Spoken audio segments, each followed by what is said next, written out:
Doutora Fabiana, eu queria até, porque o tio Glicério está aqui para a gente desmistificar algumas coisas dentro da diabetes, porque é um personagem que a gente criou no DSM até para trazer essa realidade que as pessoas em casa às vezes não querem escutar. E uma das coisas que a gente escuta muito são os chás, né? Os chás para cura da diabetes, né, tio Glicério? Faz um chá. Faz um chá de calmante, pega aquele calmante que a Beth tem lá e dá no meio da sua muleira, bem no meio, centrinho aqui, ó. Nossa, não, ó, vamos fazer o seguinte, eu vou deixar que a doutora responda Tá isso, bom, melhor. porque ela vai trazer pra gente uma opinião científica da coisa, tá bom? Tá bom, tá fechado. Doutora, o que você acredita com relação a esses chás milagrosos dentro da cura da diabetes? Essa é uma tendência que não é só na diabetes, mas na medicina como um todo. Então, o paciente ele é ávido por ter uma opção milagrosa.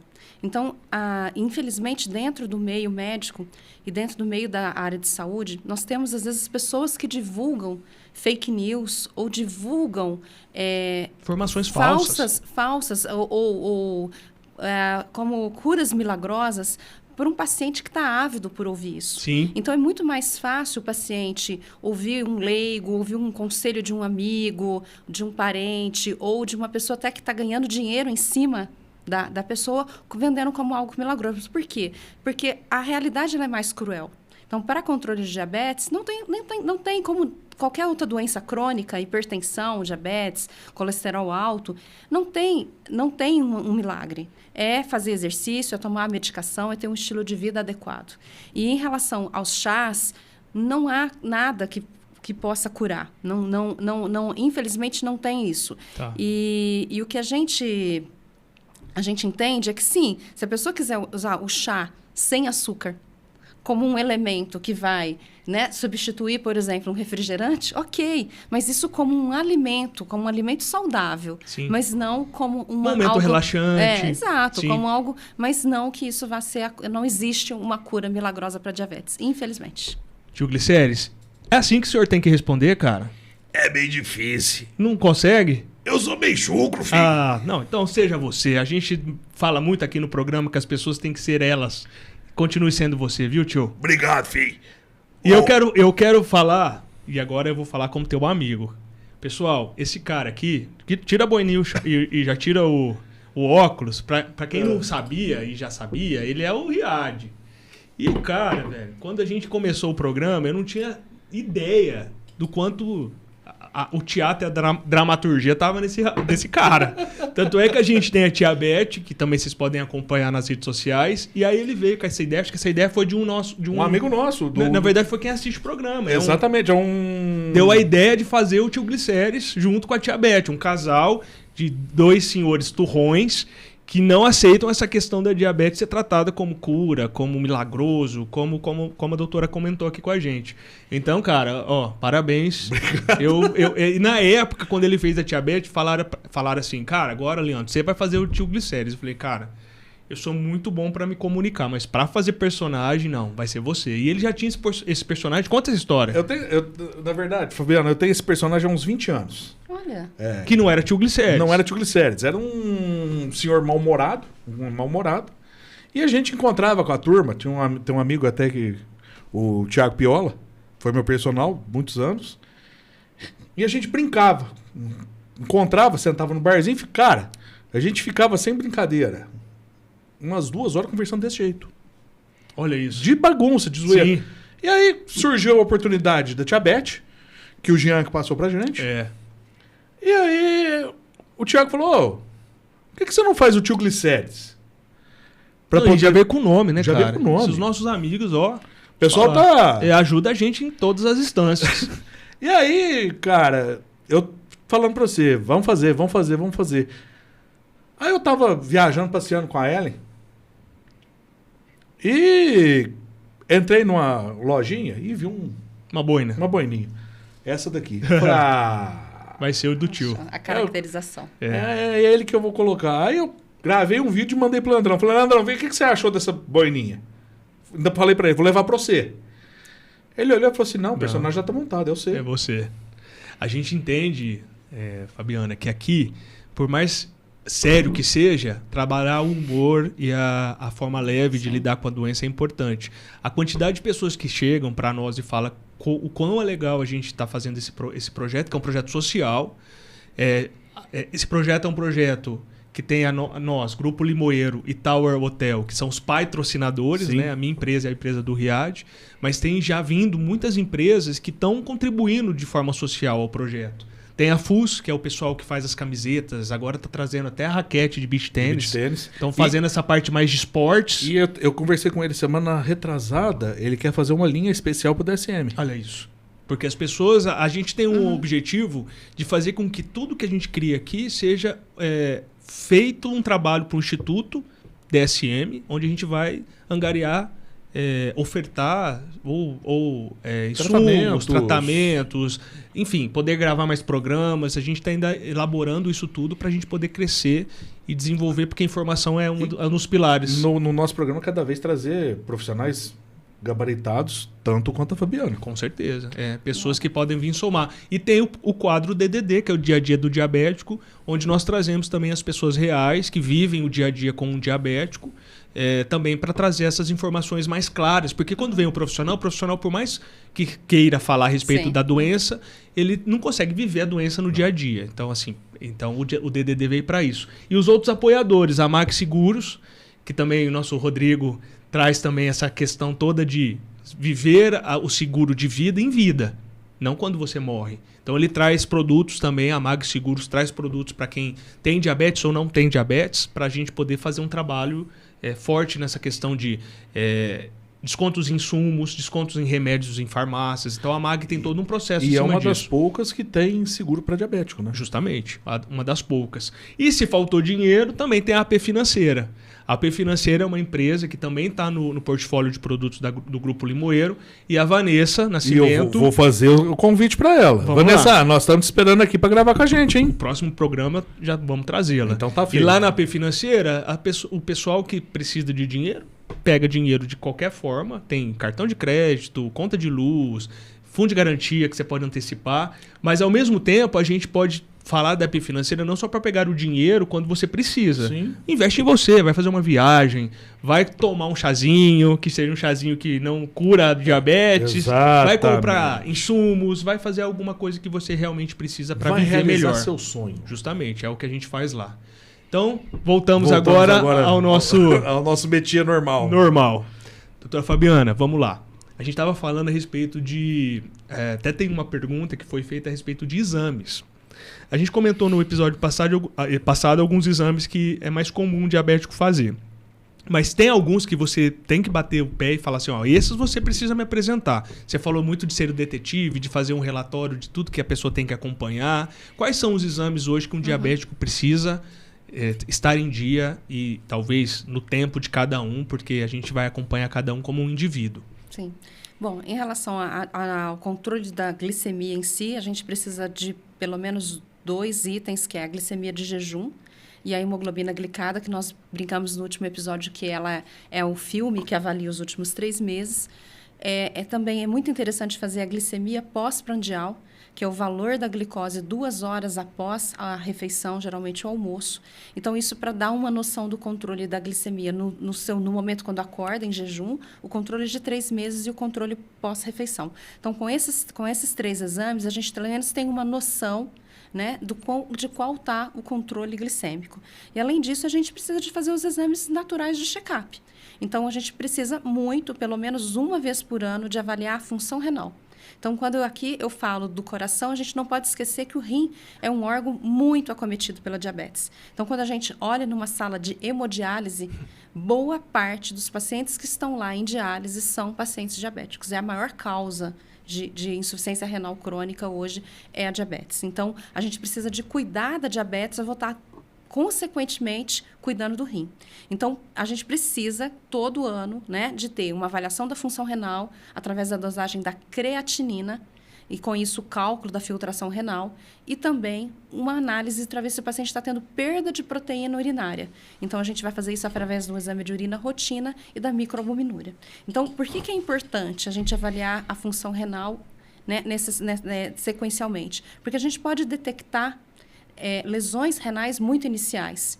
E com tratamentos adequados, hoje a gente tem medicações excelentes para tratar a diabetes e são medicações excelentes para prevenir ou controlar e retardar uma doença renal diabética. Sim. Então, essas medicações hoje elas estão, inclusive, em farmácia popular com desconto.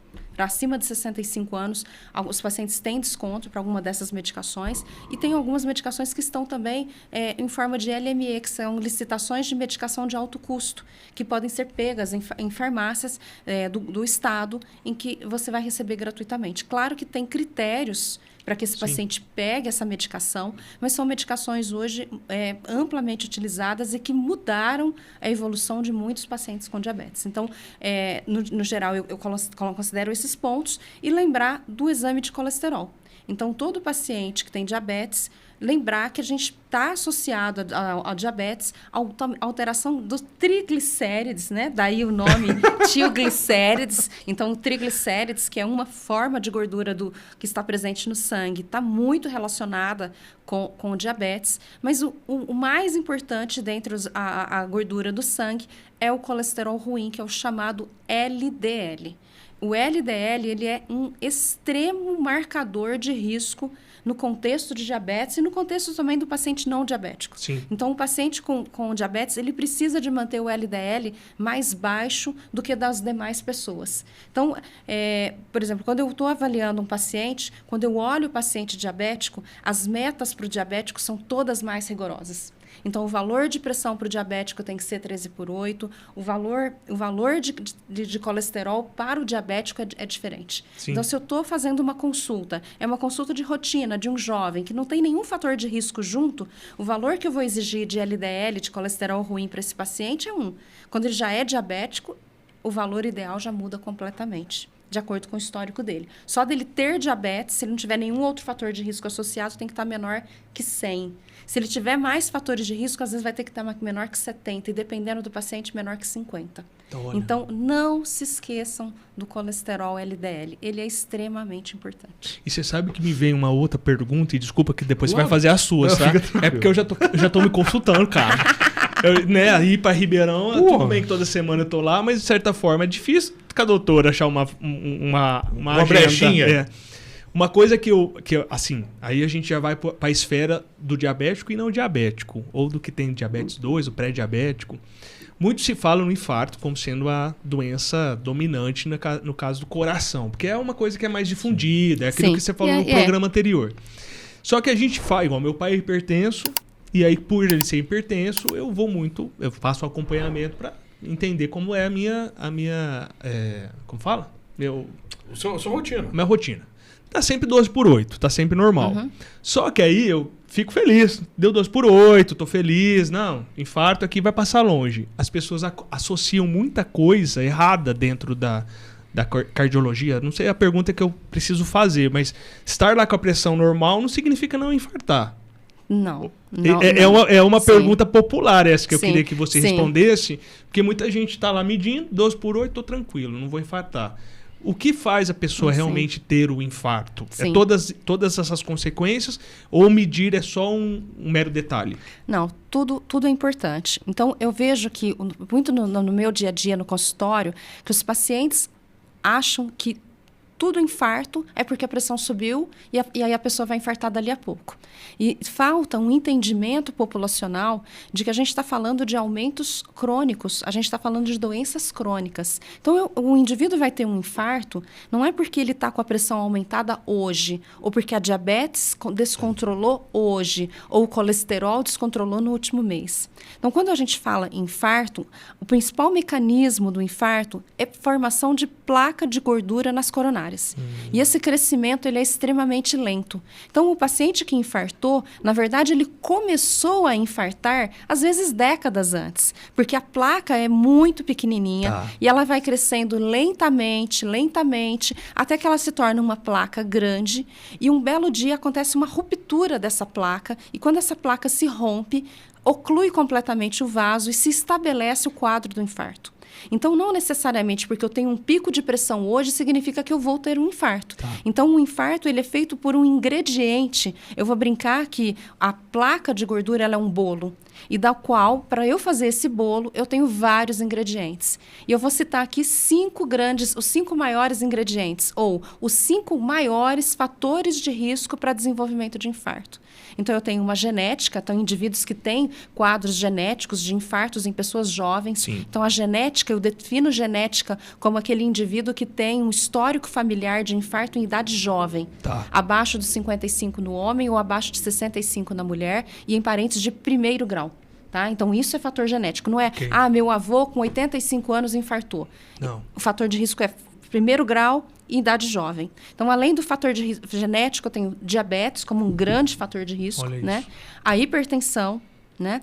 A dislipidemia e o tabagismo. A gente ainda não falou de tabagismo hoje. Olha Porque, isso. na verdade, a gente não pode nem sequer imaginar que uma pessoa diabética ela possa estar fumando. Nossa. Porque esse é um fator de risco que não cai no colo. Eu procuro ele. É. A pessoa tá caçando com as 2 mãos. O álcool. Tio Glicérides, essa seria a frase de tio Glicérides. O álcool. Tá querendo contra Jesus, né, filho? Casa com as 2 mãos e pega um cigarro. Não. E essa resposta sua foi brilhante, Sim. porque o conhecimento que não é geral, eu Não. não tinha. E uma pergunta, Fabiana. Tá acontecendo muito que a gente vê pessoas jovens infartando. Mais causa genética? Pode ser uma causa maior? Tem. Então, assim, no geral, o paciente que tem um infarto, ele tem ou todos esses ingredientes que eu comentei na pergunta anterior, ou alguns deles. 1 ou 2. Né? 1 ou 2, né? E tem o fator envelhecimento também, que o próprio envelhecimento aumenta o risco de doença aterosclerótica, de placas. Mas a gente tem, sim, um cenário de pacientes que não eram para infartar. Né? Então, um exemplo que a gente vê hoje dentro das UTIs cardiológicas, um homem jovem infartando associado ao uso de testosterona, por exemplo. Então, hoje chama-se a atenção de um número de infartos relacionados a isso. Então, a gente tem aquele infarto genético que eu falo, nossa, não tem nenhum fator e ele infartou, mas depois que você vai conversando com o paciente, às vezes você vai encontrar fatores externos, Sim. como, por exemplo, o uso de Anabolizantes. ou, por exemplo, discriminado. ou o uso de drogas ilícitas. Justo. Que, por exemplo, a cocaína, ela está associada a maior chance de fissura de placa e a maior agregação das plaquetas. Então, por exemplo, um usuário desse tipo de substância, ele tem risco de maior aumento de coagulabilidade.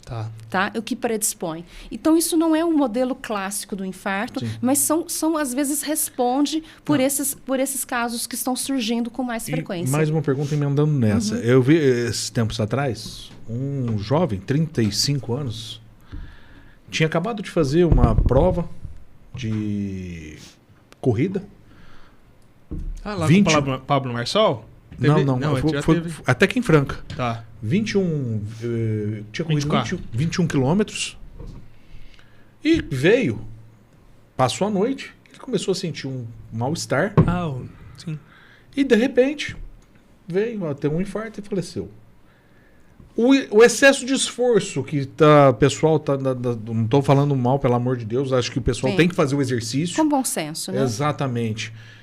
O excesso de exercícios também pode ajudar nessa... Sim, a gente tem que pesar bem. Um ponto é eu treinar de uma maneira recreativa, eu fazer um treino de intensidade moderada. E um outro ponto é eu ter uma visão de atleta em que eu estou querendo aumentar a minha performance. Então, se eu estou querendo aumentar a minha performance, diminuir meu tempo, né? Por exemplo, de minha corrida, meu pace de corrida, ou o peso que eu levanto. Se eu estou fazendo isso de uma maneira muito intensa, eu preciso de um check-up cardiológico bem adequado, porque sim, existem, não só como infarto, mas existe uma doença chamada miocardiopatia hipertrófica, em que aumenta o risco, por exemplo, de eventos de arritmia ou de risco de morte súbita pós-exercício. Principalmente exercícios de alta intensidade. Sim. E, por exemplo, essa doença que foge um pouco do que a gente está falando da diabetes, que a miocardiopatia hipertrófica ela é uma doença genética, que não tão rara, ela é facilmente detectada. O eletro pode... Um simples eletrocardiograma já pode sinalizar a presença de ondas diferentes no traçado, ou um ecocardiograma já pode sinalizar, e esse paciente às vezes vai ter que ter uma orientação adequada. Certo. Então, a gente pode ter eventos dentro de um contexto de um exercício de alta intensidade, e também lembrar que existe também a morte associada a, por exemplo, ao meio ambiente inadequado, em que levei aquele atleta a uma desidratação intensa, e isso altera sódio e potássio, que a gente estava falando no episódio anterior, lá da cetoacidose. Então, existem também quadros de morte súbita em atletas não associados à cardiopatia. Né? Mas o mais comum é a gente ter algum gatilho cardíaco que poderia, de repente, numa avaliação adequada, ser evitado. E os sintomas de infarto em mulheres e em homens são diferentes. Eles, em geral, são iguais, sinais, mas né? podem ter algumas diferenças. Ou a gente pode, por exemplo, ter em diabéticos que às vezes não vai ter uma dor torácica tão clara. Mas, em geral, num quadro de um infarto, o indivíduo vai ter uma dor torácica, uma dor no peito de forte intensidade. E, em geral, uma dor mais de origem central. Ela é menos lateralizada. Claro que nunca é uma regra completa, mas, em geral, é uma dor mais central, mais aqui no meio do peito, e é uma dor, muitas das vezes, muito intensa, que dá uma sensação de muita opressão no peito, é como se eu estivesse pisando no peito do paciente ou queimando, e às vezes essa dor no peito ela vai irradiar, ela vai para outros lugares, como o braço esquerdo, ela pode subir para a região do pescoço, para a região da mandíbula. Pode descer para o estômago Pode também, descer né? para a região epigástrica, para a região do estômago, e junto com essa dor muito intensa, o paciente vai ficar pálido, vai suar frio, mas nem sempre o infarto ele é manifesto com dores de extrema intensidade. Então, se o indivíduo tem uma dor que está incomodando ele, é uma dor que está prolongada, ele vai precisar de procurar um pronto atendimento para ser avaliado, principalmente um paciente que tem fatores de risco que predispõem ao desenvolvimento de infarto. E é tão verdade isso, porque a gente está falando de ciência, a gente está falando de estudo, que quando eu tinha uns 30 anos, cara, sem cabeça nenhuma, sem juízo nenhum. Hoje eu sou mais juizado. Cara. A testosterona. Raquel que o diga. É ela que me pôs na linha. Né, Raquel, né, amor? E aí essa questão da testosterona, eu usei um ciclo, fiz lá, não sou um cara, eu era rato de academia na época, hoje eu nem vou. É o cara te levar de volta, viu? De volta. Mas na época eu tive um enjoo muito forte, com vômitos, e aí fui medir pressão 15/10. Então, pra quem tá 12/8, vai pra um, né, não tô falando de 20, nem, né, meu pai é hipertenso, já teve 23 por alguma coisa. Mas ali eu já fui ao pronto atendimento e a primeira coisa que o cardiologista falou, você usa testosterona. E a gente, né, a gente tem essa mania de... Achar que nunca vai acontecer. Que nunca vai acontecer. Né? Então fica o Sim. recado, pessoal, da doutora, que quem já passou por isso, acho que o Riad talvez tenha algum caso, como não, diabético. Eu falo no meu caso assim, eu fui diagnosticado, eu passei por 5 médicos, para poder ter o diagnóstico 100%, porque eu fui com um, ele falou, você vai ter que fazer o uso de testosterona mais terapia de reposição. Então, assim, agora eu vou ter que usar também. Eu vou ter que repor também. Então, assim, mas eu fui em 5 médicos. O último que me passou, que falou que eu realmente tenho que tomar, foi o doutor Eduardo. Ele falou assim, olha, não tem como você fugir. Uma coisa é repor o que está faltando. Exatamente. Outra coisa é outra você demais. Colocar em níveis acima do que é o normal da biologia. Sim. Então, o que a gente vê hoje, essa associação de risco, nós estamos falando em situações de uso com vistas à melhora de uma forma física, a uma melhora do visual corporal. A estética. Né? E a gente vê níveis extremamente elevados. Sim. E, em geral, aquele profissional que prescreveu essas doses elevadíssimas, ele não recebe o paciente quando ele infarta. O paciente não vai lá bater na porta dele e falar, olha, eu infartei e eu estava com doses extremamente elevadas de testosterona no meu sangue. Né? Então, em geral, esse profissional vai cair no colo de quem? Do cardiologista. Então, por que o cardiologista ele tem uma postura tão crítica feito a isso? Porque muito comum. Se você pegar um profissional que trabalha numa unidade coronariana, quer dizer, uma UTI cardiológica, ele vê com muita frequência isso. Então, ele vai ter, claro, que uma postura muito crítica, porque quando não dá certo, cai nele. Sim. Né? Então, a gente vê muito hoje uma área que é a área da medicina que não é baseada em evidência científica. Né? Então, por minha formação, o que eu sou é tudo da USP, da Universidade de São Paulo, aqui de Ribeirão Preto. Então, todo o meu aprendizado e o meu conhecimento vem de uma medicina baseada em ciência. Então, tudo que eu vou prescrever para um paciente passou por um crivo de grandes ensaios científicos. E quando eu falo em grandes ensaios científicos, qual que é o tamanho de ensaio científico que eu estou falando para eu prescrever um remédio para colesterol? Milhões de pessoas. É 1.000, é 10.000, é estudo de 15.000, 17.000 pessoas. Então, não vem, o que eu vou falar para o meu cliente não é do que eu acho, não é a minha opinião. É o que a evidência científica está se mostrando para aquela doença. E a gente tem hoje pseudociência. E a pseudociência ela é muito atrativa, porque a pseudociência ela está associada a um diálogo, a frases que o paciente quer ouvir. Sim. Entendeu? Ele quer ouvir coisas milagreiras, ele quer ouvir uma voz messiânica, ele quer ouvir aquele profissional que fala bonito, que encanta ele, mas que, de repente, não vai te trazer aquilo, né? A saúde, a verdadeira proteção. Me deu um insight aqui do Dr. Eduardo, o dia que ele esteve aqui. Ele falou para nós, duvide de tudo que é fácil, rápido e indolor. Exatamente, é essa a questão. Sim. E eu entendo, o paciente quer isso. E às vezes são profissionais que vêm e fazem uma lavagem cerebral na cabeça do paciente. Então, são coisas que igual a gente falar que a Terra não é plana, vem com coisas que não você redonda. fala assim, a Terra não é redonda, ela é plana. Você fala, mas isso é algo que é impossível de eu ouvir. E às vezes na medicina a gente se depara com coisas Eu nesse fiquei com sentido. medo dela já ser terraplanista. Não, Eu já falei, meu Deus do céu. Nunca. Viva que a gente... Viva a ciência. É justamente sobre isso. E eu acho que outra coisa, até respondendo essa coisa da informação, ela está muito acessível. Por Sim. mais que a gente está aqui fazendo um programa que é gratuito, que está disponível em todas as plataformas digitais, outras tantas baboseiras também estão. Leandrão, é o excesso de informação. O excesso de informação, muitas vezes, gera uma desconfiguração da realidade. Do que é certo, do que é errado. Exatamente. A doutora falou sobre a pessoa se sentir mais confortável em escutar aquilo. Não, ó. Pode Fica usar o tranquilo, pode usar isso aqui, testosterona. não tem problema. Não tem problema Aquela que eu não. ouvi, às vezes ela vai procurar vários profissionais. E aí ela acha aquele profissional que fala aquilo que ela quer ouvir. Justamente. E aí ela vai seguir com ele. Que é uma escolha de cada Sim, um. claro. Né? Mas Livre-arbítrio. É livre-arbítrio. Mas se a gente trabalhar... E outro ponto, buscar informações em locais adequados. Então, vou fazer aqui uma propaganda. Procurem os sites das sociedades daquela doença. Eu sou portador de diabetes, eu vou procurar o site da Sociedade Brasileira de Diabetes. Lá vai ter um monte de arquivos, vai ter a área do público, tem a área do médico, mas tem a área do público. E lá são informações com os melhores profissionais, com os maiores profissionais. Por exemplo, Barra Curi sempre vai estar envolvido numa coisa dessa. E não em sites paralelos, em coisas de pessoas que estão apenas querendo vender um produto. E lá você não vai ter uma boa informação. Olha só como é que é. A coisa que ela falou tem muito a ver. Eu escutei esses dias atrás um médico famoso aí de internet falando que o Alzheimer é chamado de diabetes tipo 3.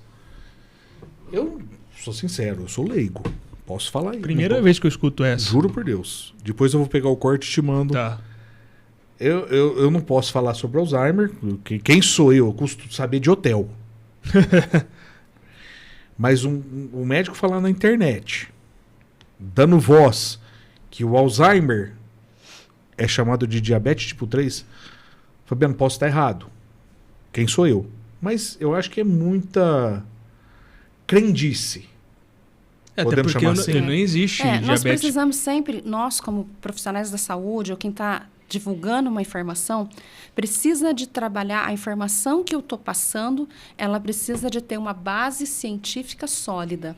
Então, eu vejo muito também, no meio jornalístico, às vezes, um estudo preliminar né? É um estudo que está lançando a hipótese. Então, Às vezes feito em um indivíduo, em um como indivíduo, aquele chinês. ou estudos com uma amostra muito pequena.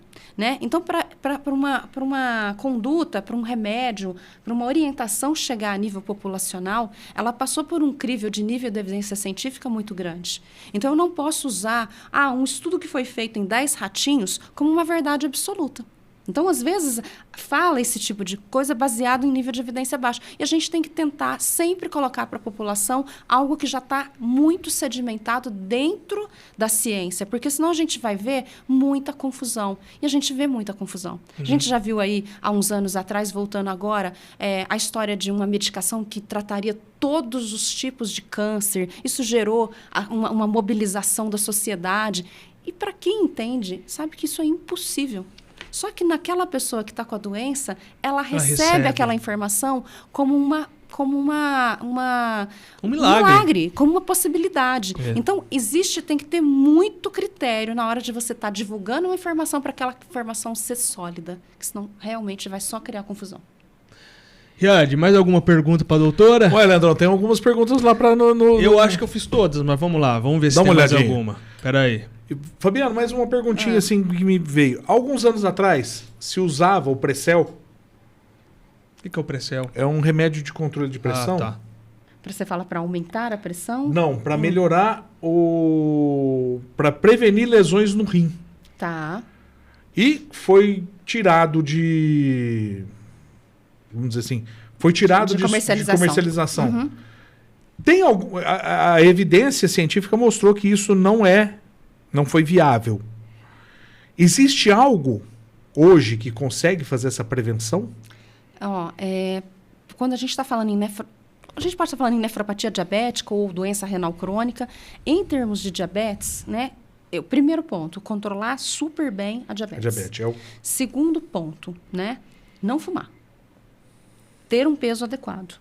Ter níveis pressóricos adequados. E sim, hoje, existem medicações que têm poder nefroprotetor dentro de um contexto de diabetes.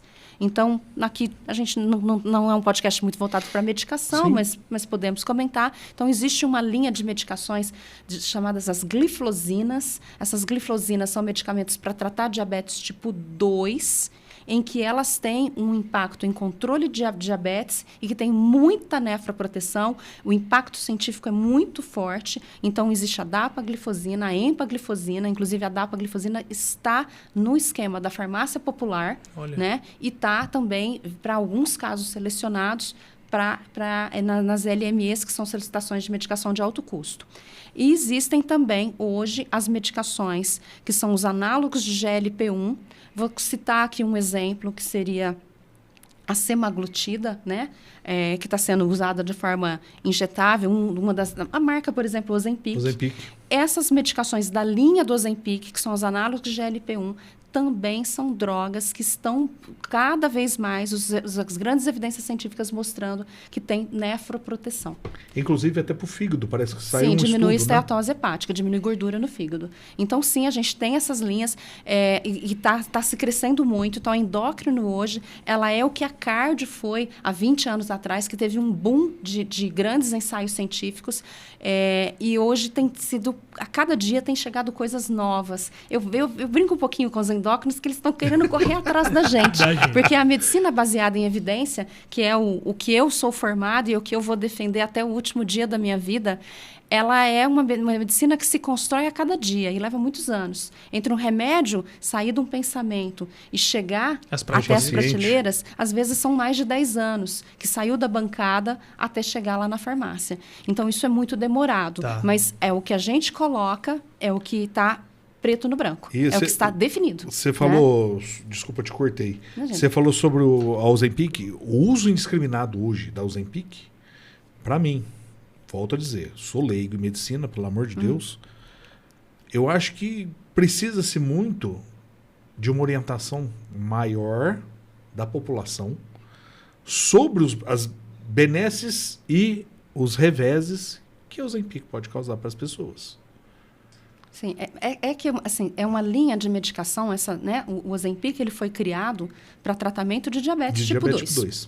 E essa linha, a gente está falando aqui do Ozempic, mas deixar claro que existem várias marcas relacionadas aos análogos de GLP-1. Sim. E essas medicações, elas têm uma potência para controle da glicemia em diabetes tipo 2, que é a diabetes do adulto, muito boa. Então, os análogos de GLP-1 são drogas muito efetivas no controle glicêmico e muitas das drogas que vieram no passado eram drogas que, às vezes, faziam ganho de peso. E o análogo de GLP-1, ele não tem ganho de peso, ele tem redução de peso. Então, acabou que, a partir de um objetivo de tratar diabetes, surgiu-se agora, são medicações para redução de peso. Só que aquilo que a gente falou, milagre, se amplifica. Então, a gente vê muito, por exemplo, quando eu prescrevo uma medicação desse tipo no consultório, eu falo, eu estou prescrevendo isso, mas se você não mudar seu estilo de vida, não vai ter nenhum valor esse grande investimento financeiro que você está fazendo. E tem regras para se prescrever. Né? Então, são medicações maravilhosas, mas que tem que ter toda uma orientação para a utilização delas, que tem que ter um escalonamento de doses, as doses começam baixinho e vão aumentando ao longo do tempo. É excelente, reduz taxa de infarto, reduz taxa de AVC, tem proteção renal, mas eu preciso de usar certo. Sim. Então, você que está aí, vai no médico, filho de um camelo. Procura o médico. Você está vendo aqui? A gente não está trazendo médico para falar que é bonitinho você usar remédio XYZ. Ela vai te prescrever o remédio que você precisa. Nas doses certas. Nas doses certas. Não é, eu vou lá porque eu acho que é bonitinho, vou tomar o Ozempic, tá todo mundo tomando. Deixa eu aplicar uma caneta inteira aqui que faz efeito mais rápido. Exatamente. Tem uma pergunta aqui que eu achei que é boa. Diabético tem mais facilidade para ter colesterol alto? Sim. Sim. As doenças são muito associadas. Então, os perfis dos pacientes para ter hipertensão, para ter diabetes e para ter colesterol alto se assemelham. Então, as doenças, elas se conectam. Então, é muito comum o paciente diabético ser hipertenso e ter colesterol alto. Isso aí é extremamente comum. E Adão, é isso, cara. Eu tô satisfeito. Não, assim, por mim, fazia mais uns 5 programas com a Fabiana, com a doutora Fabiana Marques, nossa especialista. Como eu disse no episódio anterior, não foi uma especialista, foi uma professora. Foi uma professora pra gente. Que, assim, nos abriu a mente para muitas outras, né? A gente explora bastante essa questão eu pego pequenos trechos das nossas conversas para criar alguns conteúdos nas redes sociais e tal. Então, assim, hoje trouxe uma panelada cheia de coisas que a gente pode aproveitar. Paulinho ali vai ter trabalho. Paulinho vai sair daqui e já vai no cardiologista. Quem não sabe, o Paulinho da Elo Produtora, que é o que faz todo esse tá nos bastidores aqui, já tentando, já vai ver se tem agenda com a doutora aqui pra marcar. Tenho certeza que ele não cuida do coração. Não deve estar cuidando da Na verdade, dele, a Ana Paula, que é a esposa dele, deve estar cuidando da outra parte. Mas ele, eu acho que não tá cuidando muito não, viu? Agradecer a tua visita. Aquela pergunta sempre eu quero nossa. Que você faça. Fabiana, o que é viver sem medidas para você?